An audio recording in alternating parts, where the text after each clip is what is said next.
Hello, my name is Tom Ogando, a student at Eastern Kentucky University, beginning last year, 2014, and I am majoring in psychiatric and mental health nurse practitioner program.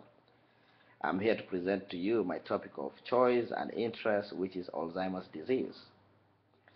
With this presentation, I would like to give you highlights and insights about facts on Alzheimer's disease. What is Alzheimer's disease? Is an irreversible disorder of the brain and is the most common form of dementia. According to CDC 2013, 5 million Americans live with Alzheimer's disease. People aged over the age of 60 years are at the highest risk of Alzheimer's disease. People beyond the age of 65 with Alzheimer's disease double every 5 years. The number with Alzheimer's disease patients is projected to rise to 14 million by 2050. You can imagine for 14 million people, that's a big number of people. So here comes the big question. In patients diagnosed with Alzheimer's disease, how is stable weight maintenance compared to progressive weight loss affect Alzheimer's disease progression and treatment outcomes over 3 months to 1 year post-diagnosis? I was interested in this topic because I've had to work with this group of patients in a nursing home when I was working there, and currently in a psychiatric unit. And of course, they are agitated, they end up in a psychiatric unit, and they don't eat, they have all these other things that are affecting them, and of course, then I see there's a lot of weight loss. So that's really just thought it was perfect for me to do this kind of research. Does this weight loss propel severity of symptoms in patients with AD or Alzheimer's disease, or does Alzheimer's disease propel severe weight loss? So I did review 5 studies support my question, but then I chose just for keyword searches. 2 of the studies were systematic review of data from well-organized cohort studies, 1 multi-center perspective study of 80 patients, meta-analysis of random control study, and I was able to come with some few conclusions here.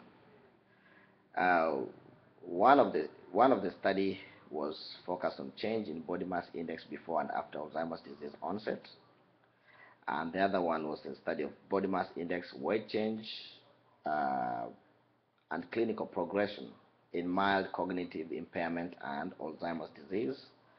The third one was on weight changes in Alzheimer's disease, especially with increased aberrant motor behavior. And the final one was body mass index in midlife and late life as a risk factor for Alzheimer's disease and dementia. So where do we use these studies and how are they relevant? This study concluded there is a positive relationship between weight changes and Alzheimer's disease severe symptoms. Progressive or severe weight loss is related to progressive to severe symptoms of Alzheimer's disease. Patients who maintain ideal body weight or BMI are in good terms are favorable for them. Their treatment outcomes will be better for them.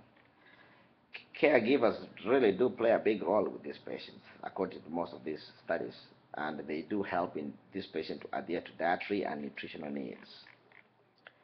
Progressive and rapid weight loss will be fatal for these patients when they are with the diagnosis of Alzheimer's disease. Sufficient staffing, it could not be stressed enough that will be important to effectively manage Alzheimer's disease patients' weight problem. They need too much. They need a lot of help. So all the studies suggest that more studies still need to be required. Again, like I said, this topic is very broad. So, which environment can we apply the findings? As we know, we do have few patients at home, but majority of our patients are in nursing homes, assisted living setups, group homes, or maybe geriatric psychiatric units, and we can implement those observations and those kind of findings Thank you for listening and have a nice day.